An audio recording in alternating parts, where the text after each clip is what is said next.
அஸ்ஸலாமு அலைக்கும் வரஹ்மத்துல்லாஹி வபரகாதுஹு. நாளும் ஓர் அமுதமொழி. பிஸ்மில்லாஹி வபிஹம்திஹி வனுசல்லி வனுசல்லிமு அலா ரசூலிஹில் கரீம் வ அலா ஆலிஹி வஸ்ஹபிஹி.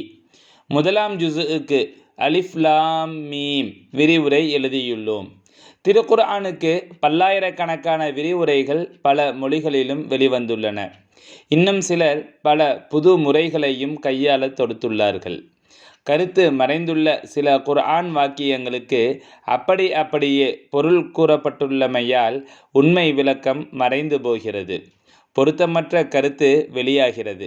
இதனால் இஸ்லாத்தில் குளறுபடி உண்டாகிறது. இவையெல்லாம் நீக்கப்பட்டே விரிவுரை எழுதல் வேண்டும். பல தஃப்சீர்கள் இதில் பிரயோகிக்கப்பட்டுள்ளன. அவற்றுள் ஆங்கிலம், தமிழ், அரபு ஆகிய தஃப்சீர்களிலிருந்து முக்கியமான விளக்கங்கள் எடுக்கப்பட்டன. இடைக்கிடை விளக்கங்கள் கொடுக்கப்பட்டுள்ளன.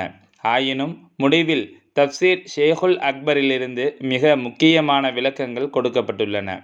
அனைத்து சொற்களுக்கும் பொருள்கள் கொடுக்கப்பட்டுள்ளன. குர்ஆன் வாக்கியங்களுக்கு பொருத்தமான மொழிபெயர்ப்புகள் கொடுக்கப்பட்டுள்ளன. இறை அருள் பொழிந்தால் மற்றவைகளையும் மொழிபெயர்ப்போம் இன்ஷா அல்லாஹ். சங்கைமிகு ஷேഖநாயகம் குதுபுஸ்ஸமான் ஷம்சுல் உஜூத் ஜமாலியா அஸ்ஸயீத் ஹலீல் அன் மௌலானா அல் ஹசனியுல் ஹுசைனியுல் ஹாஷிமி கத்தஸல்லாஹு சிர்ரஹுல் அலீம் அவர்கள் தாங்கள் எழுதிய தர்ஜுமத்துல் குர்ஆன் மஅத் தஃப்சீரி வத் தப்சீர் எனும் நூலிற்கு அவர்கள் எழுதிய முன்னுரையில் இருந்து